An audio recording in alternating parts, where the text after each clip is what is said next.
안녕하세요. 반갑습니다. 역사 이야기 들려드리는 김과장입니다.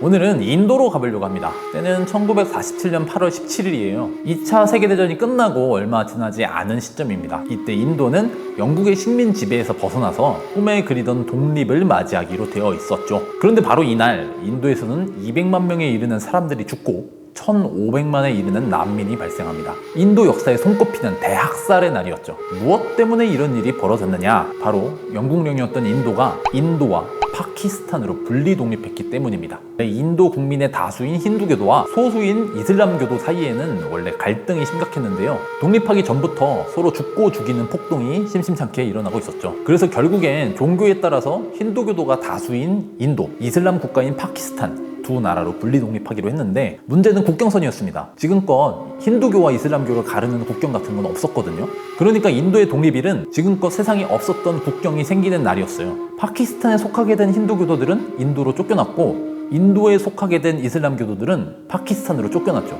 이 와중에 서로 죽고 죽이는 폭동이 일어났고 대대로 살던 고향에서 영영 쫓겨난 사람도 생긴 거죠. 그런데 좀 궁금하죠. 하필이면 독립할 때 이렇게 싸운 이유가 뭘까요? 원래는 사이가 좋았는데 식민지 시절을 겪으면서 나빠진 걸까요? 지금부터 그 이야기를 알아보겠습니다. 일단 힌두교와 이슬람교 두 종교가 만난 시점은 꽤 오래됐습니다. 힌두교는 원래 인도의 전통 종교였고요. 이슬람교는 처음 탄생했던 610년 무렵부터 주로 바다를 오가는 상인들을 통해서 인도에 정착합니다. 이때만 해도 주로 해안에 정착한 외지인들이 믿는 종교였다고 볼 수 있어요. 인도에 이런 식으로 전파된 종교들이 꽤 많습니다. 조로아스터교 신자들도 있었고 기독교 신자들, 유대교 신자들도 꽤 일찍부터 정착합니다. 이슬람교가 본격적으로 전파된 건 1000년대 전후입니다. 이때부터 인도 북부에 이슬람 세력의 침략이 시작됐거든요. 대략 1200년대 이후가 되면은 북인도를 중심으로 이슬람 왕조가 세워졌고요. 1700년대에 이르면 무굴 제국이 거의 전 인도를 지배하게 됐죠. 하지만 아무래도 이슬람교를 믿는 사람은 소수이고 대다수 백성들은 힌두교를 믿었죠.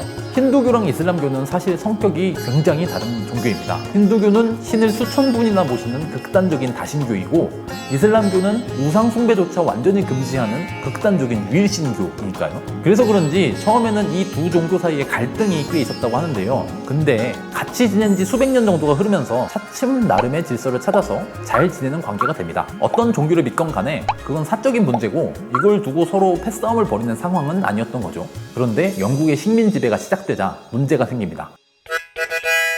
영국 사람들은 세포의 항쟁 같은 경험을 한 이후로 인도 사람들을 잘 구슬려 가면서 식민지를 운영하겠다고 선언했습니다. 그래서 아무래도 인도 사람 중에 주민 대표도 뽑고 인도인 조직도 만들어서 의견을 듣는 신용을 했죠. 1885년에 생겼던 인도 국민회의 같은 조직이 대표적인데요. 이 조직이 원래는 영국의 식민 지배를 돕는 친영단체였어요. 근데 아무래도 인도인 중에 힌두교도가 더 많다 보니까 이런 조직에도 힌두교 신자가 많을 수밖에 없는 거죠. 그래서 이슬람교도들은 점점 뭔가 좀 소외된다고 느끼게 되는데요. 영국은 이런 감정을 살살 부추깁니다. 1905년 큰 사건이 하나 터집니다. 벵골 분할령이라는 사건인데요. 이 벵골이라는 게 겐지스강 하류 일대를 말합니다. 여기에 영국의 총독부가 있는 캘커타도 있고 인구도 굉장히 많았어요. 사실상 식민 지배의 중심지였죠. 근데 이 넓은 지역이 행정구역 하나로 묶여 있었어요. 영국은 이게 비효율적이라고 하면서 벵골을 동서로 나누겠다고 했습니다. 근데 문제가 있었어요. 동벵골에 이슬람교도가 많았거든요. 즉 벵골을 분할해버리면 벵골 전체에서는 원래 다수였던 힌두교도가 동벵골에서는 소수자가 되는 겁니다. 힌두교도한테는 불리하고 이슬람교도한테는 유리한 결정이었죠. 국민회의는 이 결정에 결사 반대합니다. 종교 갈등을 부추기는 계획이라는 이유였죠. 근데 이슬람교도 입장에서는 조금 황당할 수도 있겠죠. 영국은 이걸 노립니다. 이슬람 교도들을 살살 부추겨서 이슬람교도의 단체인 전인도 무슬림 연맹이라는 걸 만들고 벵골 분할령 찬성 운동에 나섰던 거죠. 결론은 어떻게 됐느냐? 결국 벵골 분할령은 철회됐습니다. 국민회의의 반대가 워낙 거셌거든요. 하지만 이 사건을 계기로 인도의 종교 갈등에는 불이 붙게 되죠. 앞으로 이 패턴이 비슷하게 반복됩니다.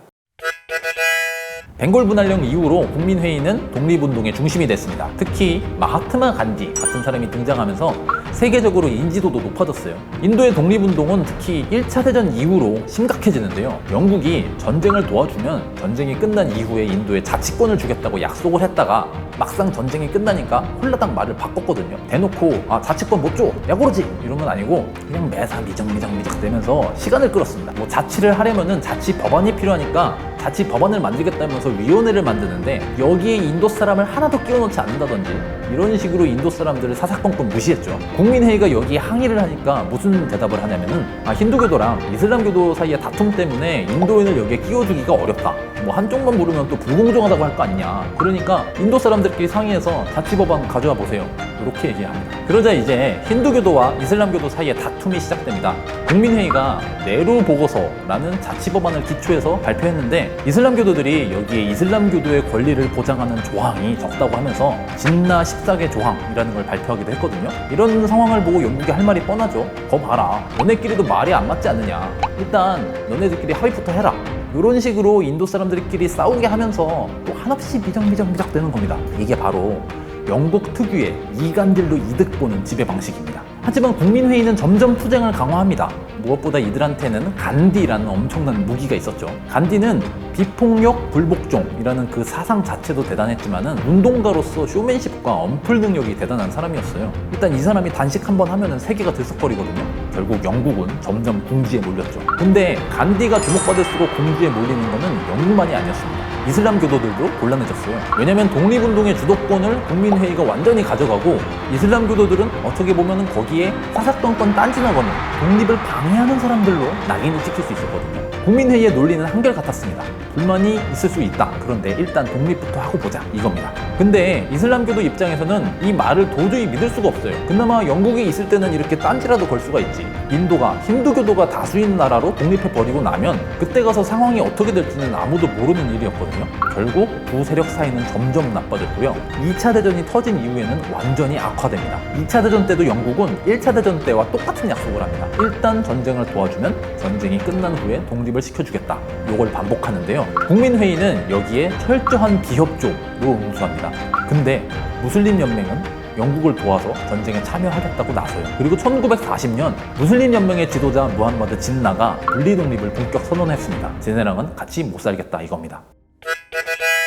갈등이 심각해진 상황에서 이제 전쟁이 끝났습니다. 영국은 이제 식민지를 유지할 능력도 없었고요. 미국의 압박도 있고 해서 인도에서 나갈 수밖에 없는 처지였어요. 근데 종교 갈등은 이제 영국이 어떻게 할 수 없는 수준까지 와 있었습니다. 영국은 힌두교와 이슬람교 두 세력을 중재해서 인도의 연방제 국가를 만들어 보려고 했는데 전부 실패로 돌아갔고요.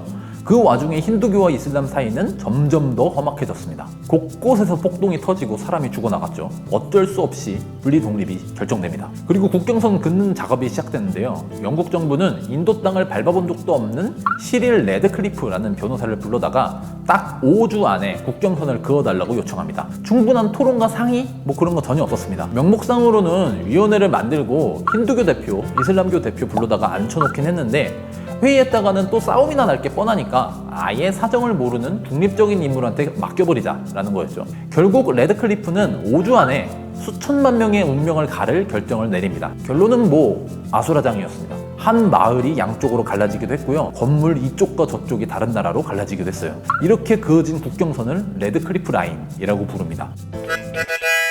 파키스탄과 인도는 지금도 사이가 험악합니다. 또 인도 안에서 이슬람교도와 힌두교도 사이도 썩 좋지 않다고 하죠. 그런데 지금까지 봤듯이 요즘은 영국의 이간질 때문에 두 종교 사이가 갈라졌다고 보는 게 일반적입니다. 원래 인도인한테는 종교가 크게 중요한 문제가 아니었는데 영국인들이 종교를 기준으로 인도인들을 차별 대우하면서 이 두 종교 사이의 갈등을 살살 부추겼다는 거죠. 인도 사회도 이슬람 세력의 침략이나 약탈, 이슬람 왕조의 종교 강요 이런 걸 강조하는 서술이 많이 보이는데요. 이런 건 역시 영국 역사학자들의 식민사관이라는 시각도 있습니다. 분리독립 결정 자체도 사실 영국이 해결하기 어려우면은 유엔의 중재를 부탁한다거나 이런 방법도 있는데요. 영국이 대영제국의 자존심을 지키겠다는 이유로 비극을 자초했다고 보는 시각도 있죠. 참 세계에서 살펴보다 보면은 영국이 남긴 유산이 이래저래 많은 것 같습니다. 지금까지 김과장이었습니다.